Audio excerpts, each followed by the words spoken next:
वृंदावन रहने वाले की स्थिति कैसी होनी चाहिए?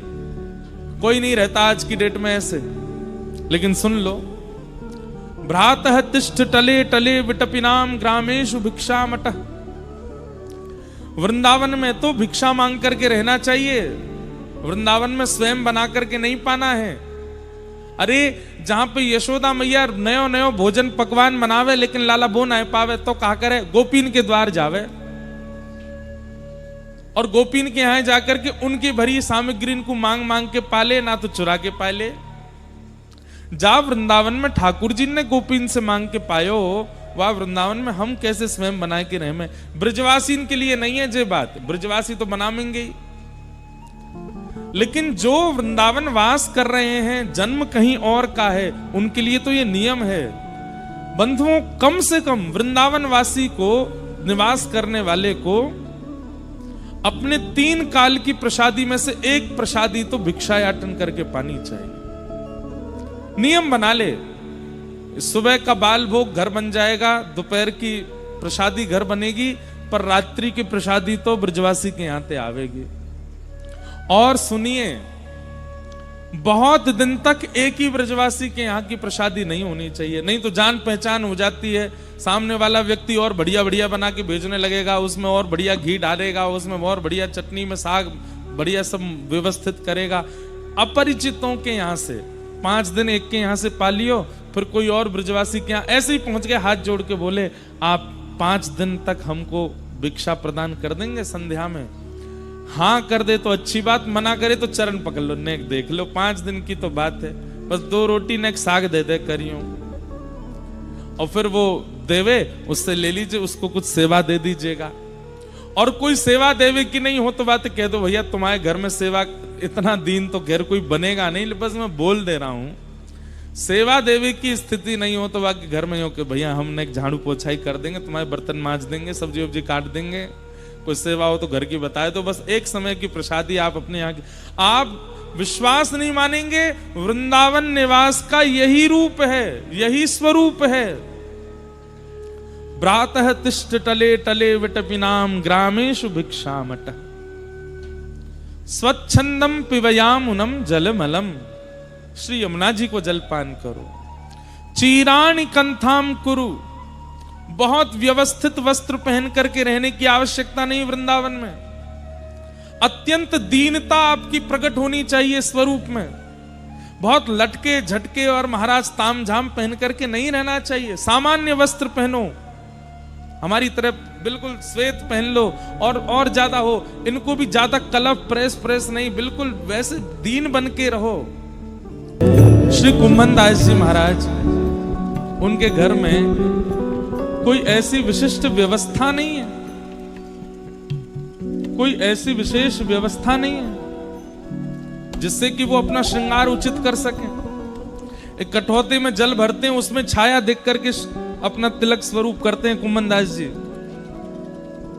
ऐसी दया आई लाला को कि स्वयं ठाकुर जी प्रकट होके आते हैं कुंभन दास जी के पास और गोदी में बैठ करके कहें अब स्वरूप बनाओ। तो कुंभन दास जी जैसे, लाला देखना पड़ेगा, स्वरूप देखना पड़ेगा, मैं बता रहा हूं ना, हाँ यहाँ धरो, हाँ आगो सीधो, अब खींच लो ऊपर, हम बे सही जा रहो, सही जा, आगो, अब नीचे तो घुमाए लो, यहाँ तो घुमाए लो, अब यहाँ और खींच लो, बीच में एक बिंदी धर दो, यहाँ एक पत्रावली बना लो, ऐसे धरो, अरे ज्यादा पास कर दी, दूर करो। ठाकुर जी बता रहे हैं, कुंभन दास जी अपना श्रृंगार करते हैं। कब ये स्थिति कब प्रकट होती? जब ठाकुर जी को पता चलती है कि सामने वाला बहुत दीन है, इतनी व्यवस्था में व्यवस्थित रहता नहीं है। अब ठाकुर जी पता है कि पूरा भाई अपनी जो है का मेकअप किट लेके ही चल लो संग में, मैं कहा बताऊंगा यार, सब कर ही रहो, अपना धुआंधार सज धज के रहे। एक बार ठाकुर जी श्रृंगार कर जाएं, फिर आपको अधिकार है कि जीवन भर श्रृंगार करो। भाई विवाह में पति मांग भर दे, पति मंगलसूत्र पहना दे, उसी के बाद तो अधिकार मिलता है श्रृंगार करके रहने का। ऐसे ही हम सब वृंदावन की वो सहचरी हैं, प्रतीक्षा कर रही हैं, काउदना श्री राधा रमण राधा वल्लभ गिरधर गोपाल कुंज बिहारी लाल हमें वो श्रृंगार करें, वहां के बाद हमें श्रृंगार को अधिकार है। तो चीराणि कंथाम कुरु, सम्मानम कलयाति घोर गरलम। अगर कोई ब्रजवासी आपको सम्मान कर जावे, और ब्रजवासियों के बाबा बा तुमने तो आनंद करा दियो, ऐसा बड़ा आनंद आ गो, यो है गो, अरे भैया जी तो बहुत बढ़िया है, ये तो यो है त्यों है, चरण पकड़ लो बोल बाबा, इतनो सम्मान मत करो हमारो। सम्मानम कलयाति घोर गरलम।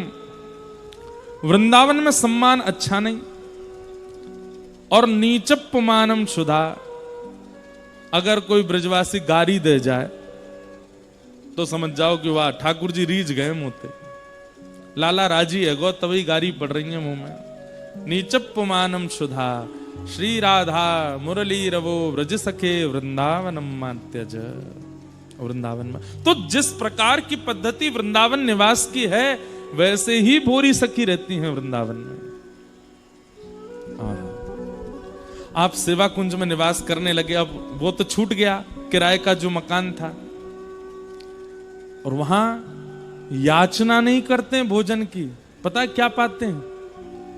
सेवा कुंज में बंदरों को लोग चने डाल जाते हैं, तो बंदर जब सब पा लेते हैं उसके बाद में चने की जो ऊपर की कारी कारी सी परत जो वहां को छिलका रह जाए का है, बंदरों के चले जाने के बाद फिर उन छिलकाओं को बीनते हैं और उसको पाकर के केवल नेत्रों से अश्रु बहाते हुए श्री राधा श्री राधा श्री राधा गाते रहते हैं।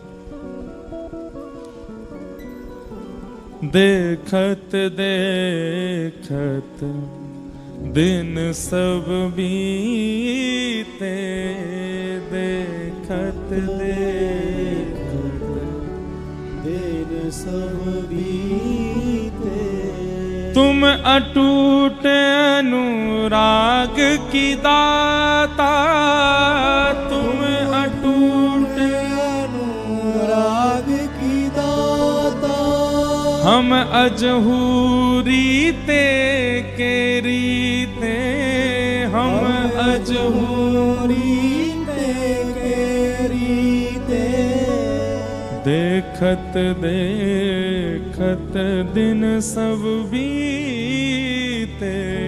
मिल जाए और उसके बाद भी उनको बीनते नहीं है कि ढूंढ रहे हो कि वहां में चना मिल जाए तो वहां को पालूं मैं। उनको इकट्ठो कर लें और इकट्ठो करके हाथ में ले में, तो जो चने की बची हुई जो सामग्री रह जाती कारी कारी छिलका, उनको लेकर के पाते, और वहां में अगर चना दिख जातो तो वह चना को लेकर के बंदरन के पास जाते और उनको मानो एक रह गए हो या को पाले हो, छिलका पा करके रहते। और बस कुछ नहीं, दिन रात श्यामा श्याम श्री राधा श्री राधा। भोरी सखी ऐसे वृंदावन के सेवा कुंज में रहती हैं। या द्वारे सो नातो हमारो, और वहीं बस केवल चना की वो स्थिति पाकर के रहती हैं। लेकिन प्रिया जी इतनी निष्ठुर नहीं है हमारी श्यामाजू कैसे देख सकें? रात दिन श्री राधा कह करके रोवे, और केवल ये नेक बस ये चनान की बची भई बस इन सामग्री को पामे। हमारी प्रिया जी से सहन नहीं भयो, और वास समय के जो श्री राधा वल्लभ जी के गोस्वामी, उनको श्री प्रिया जी ने स्वप्न दर्शन दिए। गोसाई जी तो प्रसन्न है गए कि मेरी कोई सेवा से रीझ गई है स्वामिनी जी, जो मेरे स्वप्न में आई हैं। अरे स्वामिनी जी आप कैसे रीझ गई? आपके दर्शन, आप इतनी प्रसन्न कैसे हैं? बोले प्रसन्न तो मैं यामारी हूं कि मेरी अत्यंत प्रिया भोरी अच्छा एक और बात, तब तक सब इनको भोलानाथ के नाम से ही जानते थे, कोई ये नहीं जानता था कि ये भोरी सखी है। बस भोरी सखी को अंदर ही अंदर पता था कि मैं प्रिया जी की भोरी सखी हूं, और सब इनको भोलानाथ ही बोलते थे। लेकिन श्री प्रिया जी ने स्वप्न में आदेश करके गुसाई जी को बताया कि मेरी पर अत्यंत प्रिया भोरी सखी आई है और वो वृंदावन में निवास कर रही है। मुझको बड़ी पीड़ा है एक बात की। बोले काई बात की पीड़ा? क्योंकि वो कछु पावे ना है, कछु खावे ना है, वाके काजे उचित व्यवस्था ना है। आप कोई व्यवस्था करो, और वह व्यवस्था से आज मंदिर को थाल लेकर के जाओ और मंदिर की राजभोग की सामग्री भोरी को पवाए करके आओ। गोसाई जी महाराज तो अत्यंत प्रसन्न है कि बोले ऐसी सखी ऐसी कौन सी सहचरी आई जाकी प्रिया जी आज्ञा कर रही, हम भी दर्शन करके कृतार्थ होंगे। गोसाई जी सामग्री लेकर के गए, सेवा कुंज में विराजमान। बंधुओं अब तो सीमित है सेवा कुंज, पर ये सब असीमित थे। निधिवन राज, सेवा कुंज, श्री गिरिराज जी, इनकी कोई सीमा निश्चित नहीं थी, असीमित है। यमुना जी आदि सब असीमित थे। बोरी सखी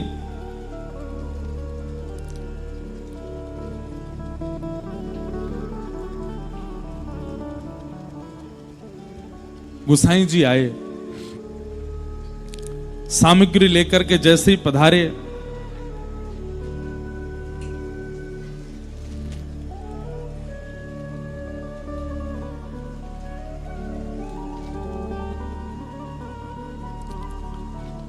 बोरी सखी दर्शन करके अरे जय हो गोसाई जी, प्रणाम, दंडवत प्रणाम करने लगे। गोसाई जी बोली भोरी सखी, भोरी सखी नाम आज पहली बार किसी अन्य से सुन करके श्री भोलानाथ जी आश्चर्यचकित है गए। बोले आपको कैसे पता हो कि मैं भोरी सखी हूं? यहां तो सब मुझको भोलानाथ के नाम से जाने। तो बोले ये बताओ आपके अलावा ये किसको पता है कि आप भोरी सखी हो? बोले मेरी श्यामा जी को पता है कि आप मैं भोरी हूं। तो बोले बस उन्होंने ही बताई है, स्वप्न में आज्ञा करके श्री किशोरी जी ने बताई है कि आप भोरी सखी हो। आपकी स्थिति और आपके व्यवहार से श्री जी को बड़ी पीड़ा है। आप, हमने सुनी है कि चना की बच्ची कुछ सामग्री पाए करके रहे हो। श्री प्रिया जी ने आज राजभोग की प्रसादी भेजी है, आप प्रेम से पाओ। ये सुनकर के श्री भोरी सखी जी और तेज रोने लगे। राजभोग की प्रसादी देख करके सब प्रसन्न होंगे, लेकिन भोरी सखी और व्याकुल हो गए। और व्याकुल होकर के उन्होंने एक पद गाया, तुमने आज लो बात न पूछी, को द्वारे चिल्लात न पूछी, जीवन बीतो गोद पसारे, कहा लोभ ललचात न पूछ। कितना सुंदर पद है, ध्यान से सुनो। हे प्रिया जी, जिस चीज के लिए मैं रो ही नहीं रहा हूं, जिस चीज के लिए मैं व्याकुल ही नहीं हूं, जिसके लिए मुझे चिंता ही नहीं है, आप वो प्रसादी भिजवा रही हैं मेरे लिए। मुझे रोटी सामग्री खाने के लिए वृंदावन आया हूं मैं, यहां पर आपकी अपनी पेट की क्षुधा निवृत्त करने के लिए। क्या मेरे घरवार परिवार वाले मुझे भोजन नहीं करा रहे थे? अरे वहां ये सब कुछ मुझे मिल रहा था। आपने ये चिंता कर ली कि मैं यहां चना की छिलकान में खाए करके रह रहा हूं। आपने कभी ये चिंता क्यों नहीं करी, ये दिन रात रोता किस लिए है, इसके नेत्रों से नीर बहते किस लिए हैं? अरे मेरे पेट की क्षुधा से ज्यादा हृदय की क्षुधा है, वो आपको नहीं दिखाई दी? मैं नित होश भरी कहिबे की, हंस कब हूं कुसलात न पूछी, कोटि उपाय किए पे तुमने, का सोचत दिन रात न पूछी, द्रग सर घाव फूल के सहिवे, कस हियरा अकुलात न पूछी, तुमने आज लो बात न पूछी, तुमने आज लो बात न पूछी, नित प्रति कुटिल अलक में फंसवे, कस लोचन ललचात न पूछी, कैसे कटत दिवस निश तेरे, का दुख सुखत गात न पूछी। आपने सब पर ध्यान दियो, लेकिन हे प्रिया जी, भोरी धीट परी आरत सो, बिहस हृदय की बात न पूछी, तुमने आज लो बात न पूछी, तुमने आज लो। अरे रसना के स्वाद की आपको पता चल गई, पेट की क्षुधा की आपको पता चल गई, लेकिन एक व्याकुल यहां सघन वन में बैठे बैठे रो रहे हो है और दिन रात अपने नेत्र सुझा लिए हैं। अब तो आंसू भी सूख गए हैं रोते रोते, कंठ अवरुद्ध है गए है चिल्लाते चिल्लाते।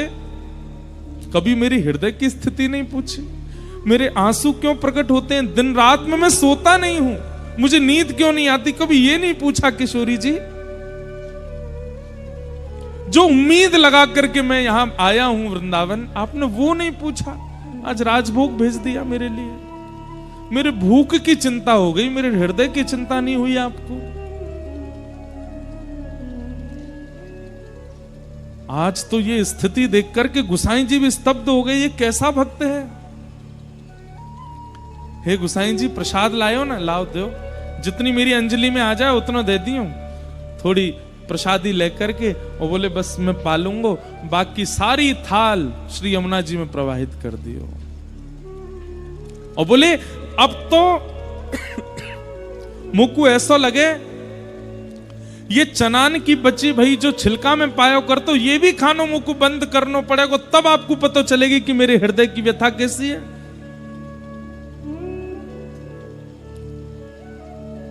बंधुओं, गोसाई जी ने जाकर के बाहर एक से कहा, एक ने दो से कहा, दो ने चार से कहा, चार ने 15 से कहा, 15 ने 50 से कहा, 50 ने 150, 150 से 1000। अब तो ख्याति हो गई भोरी सखी,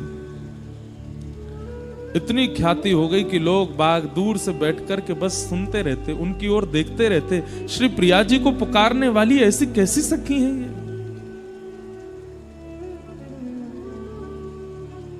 प्रिया जी से बस एक ही प्रार्थना करते हैं कि हे श्यामाजू, मुझे आपसे कछु नहीं चाहिए, बस मेरी एक ही इच्छा है, जे ही विधि तोहे अति प्यारी लगो, जे ही विधि तो ही अति लगो प्यारी, सो गुण तैसी रहने दीजिए करुणा कर निहार। मैं आपको और प्रिय लगूं, ऐसी मेरे अंदर स्थिति प्रकट कर दो हे प्रिया जी, हे करुणामयी। और मुझे आपसे कोई अभिलाषा नहीं है और कोई इच्छा नहीं है। एक दिन ये घटना सुनिएगा बंधुओं, भोरी सखी गई राधा वल्लभ जी के दर्शन करने के लिए, और आपकी स्थिति थी जहां पर बैठ करके आज भी समाज गायन होती है, वहीं खड़े होकर के एक खंभ की टेर लगा करके आप दर्शन करते। नेक नेक आगे खिसक आओ भैया।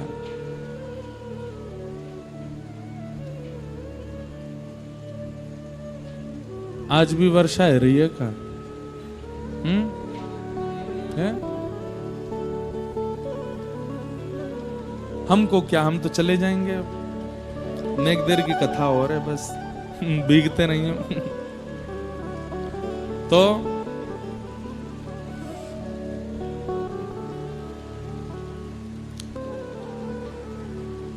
चारू कैसे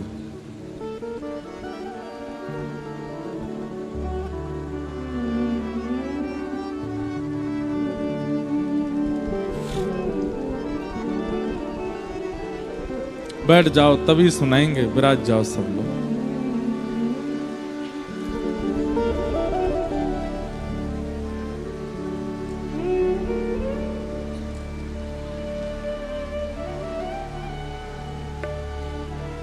राधा वल्लभ जी के दर्शन करने के लिए गई भोरी सखी,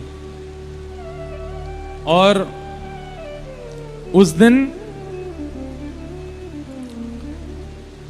होली थी, होली का उत्सव चल रहा था श्री राधा वल्लभ जी के मंदिर में।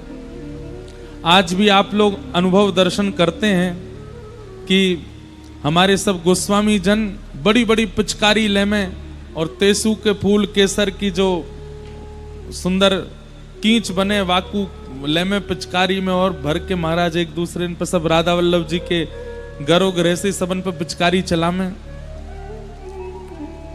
दर्शन करते करते श्री राधा वल्लभ जी का भोरी सखी जी इतने भाव में निमग्न हो गए कि आपको अपनी सुध नहीं थी। और जैसे ये खंभ है, ऐसे खंभ से सिर लगा करके आप नेत्रन में राधा वल्लभ जी को बसा करके और वहीं दर्शन कर रहे थे। तभी पुजारी जी तो सब पे ही पुचकारी मार रहे थे, तो पुचकारी की दहाड़ ऐसी पड़ी कि श्रीधे भोरी सखी जी के कान के पर्दा में जाकर के पर्दा फाड़ दियो और भीतर प्रविष्ट कर गए। रक्त की धार निकल पड़ी कानन से, लेकिन आपको पता ही नहीं। बंधुओं, एक बात बताऊं, इसको अन्यथा मत लीजिएगा। ठाकुर जी अपने उत्सवों में जाकी अत्यंत पीड़ा को हरण करना चाहे ना, जैसे पीड़ा हमारे पूर्व के प्रारब्ध जो होते हैं वो जीवन में हम भोग लेते हैं, उससे वो नष्ट होते हैं। हमने पूर्व में जो किया कल मैं भोग लूंगा, परसों में भोग लूंगा। लेकिन ठाकुर जी की पीड़ा, ठाकुर जी के उत्सव, ठाकुर जी की कथा, ठाकुर जी की लीला, ठाकुर जी की स्थिति में अगर हमें कोई पीड़ा हो जाती है तो उससे आगे के आने वाले जितने भी आर्त हैं ठाकुर जी उनको समाप्त कर देते हैं। भोरी सखी के जीवन में अभी बहुत कष्ट और बहुत पीड़ाएं आगे आने वाली थी, लेकिन पुजारी जी के द्वारा वो पिचकारी चलाई गई और वो कान में पड़ी, ऐसी रक्त की धार निकलने लगी उनके कान से। ऐसे कभी कभी रथ यात्रा होती है, ठाकुर जगन्नाथ जी, कितने लोग पीड़ित हो जाते हैं। कई बार कुछ और भी, अब कथा भी, कल यहाँ पे पीछे शॉर्ट सर्किट हो गया, लोगों को बारिश हो गई, कीच है गई। उसके बाद बाहर एक व्यक्ति को सर्प ने भी काट लिया क्योंकि वर्षा हुई। भगवान की कृपा से वो अब स्वस्थ हैं, तो उनको ले गए थे फिर। पर मन में विचार आया था कल रात में ही कि कई बार उत्सवों में भी कई लोगों को पीड़ा हो जाती है। उस पीड़ा का क्या रूप है? ठाकुर जी नाराज है? नहीं, नाराज होते तो आप आ ही नहीं पाओगे। ठाकुर जी की नाराजगी बताएं क्या होती है? जो चाहोगे खाने को मिल जाएगा, जो चाहोगे पहनने को मिल जाएगा, जहां चाहोगे जाने को मिल जाएगा, जिससे चाहोगे संबंध मिल जाएगा, जिस जगह घूमना चाहोगे, जितनी इच्छा करोगे उतने धन मिल जाएंगे। समझ जाओ ठाकुर जी नाराज हैं। आप जो चाह रहे हो सब दे रहे हैं, लेकिन ठाकुर जी की नाराजगी नहीं है, प्रसन्न है। तो आप चाह रहे हो, हे नाथ हमारा ये काम बन जाए, नहीं होने देंगे। ये काम बिगड़ेगा, ये काम रुकेगा, याते संबंध नहीं बनेगा, ये छूटेगा, वो छूटेगा, और महाराज पीड़ा देते ही रहेंगे, कछु ना कछु करते ही रहेंगे। उत्सव में बुला करके घेर देंगे, उत्सव में बुला करके बैठन नहीं देंगे, कोई तो गाड़ी डरवा देंगे, कोई तो कोहनी पड़वा देंगे। समझ जाओ ठाकुर जी राजी हैं, ठाकुर जी खुश हैं, प्रसन्न है। भोरी सखी के कान में ऐसी पिचकारी पड़ी कि पर्दा फट गया। उनने ताली बजाई जो बेचारे उत्सव में पीड़ित रह जाए। तो उनको तो पता ही नहीं चला, किसी और ने बताया, अरे भोलानाथ जी आपके कान से तो बहुत खून निकल रहा है। पता नहीं पर्दा फटने पर कितनी पीड़ा होती है। अब ये तो जाको फटो होगा भाई, ये पता होगी, पर हमारे कान में जल चला जाए, एक बिंदु भी गिर जाती है तो हम पीड़ित होकर के व्याकुल हो जाते हैं। पर्दा फट गया कान का, भोलानाथ जी को पता ही नहीं। किसी ने कपड़ा लगाया, किसी ने कुछ किया, भैया मुंह दर्द ना है, ऐसे ही कछु लग गया होगा, छोड़ो। वापस आकर के सेवा कुंज आकर इस कान से अब सुनाई नहीं देता उनको। धीरे धीरे धीरे धीरे वो घाव बढ़ता चला गया, बढ़ते बढ़ते बढ़ते उसमें कीड़े पड़ गए। कभी कभी कीड़े निकलते हुए दिखाई देते। लोग बागों की भीड़ तो होने लगी थी भोलानाथ जी के पास। किसी ने गौर किया, बोले इनका कान इतना सूज गया, इतना बड़ा हो गया और ये पूरा नीला पड़ गया है यहां से, उसमें से कीड़े वीड़े कभी कभी निकलते हैं। किसी ने जाकर के बड़े अनुनय विनय करके कहा मुझे देखने दीजिए। और जैसे ही देखा, महाराज पूरा अंदर से घाव हो चुका था कान। नेत्र सजल हो गए उस व्यक्ति के। उसने चरण पकड़, आपको पीड़ा नहीं हो रही, आपको दर्द नहीं हो रहा? भोलानाथ जी कहते हैं, प्रिया जी के मिलन के विरह के आगे ये दर्द कछु ना है भैया। अगर कोई के हाथ में लग गई हो और वही समय वाकु कोई पैर में चोट पहुंचा दे तो हाथ की पीड़ा कम हो जाती है पैर की पीड़ा के आगे। पैर में चोट लग गई हो तभी कोई सिर में पत्थर मार दे तो पैर की पीड़ा भूल जाते हैं सिर की पीड़ा के मारे। भैया मेरे शरीर में तुम चाहे कछु कर दो पर हृदय में जो प्रिया जी के मिलन की पीड़ा है ना, वाके आगे ये पीड़ा मुझको अनुभव ना है मैं।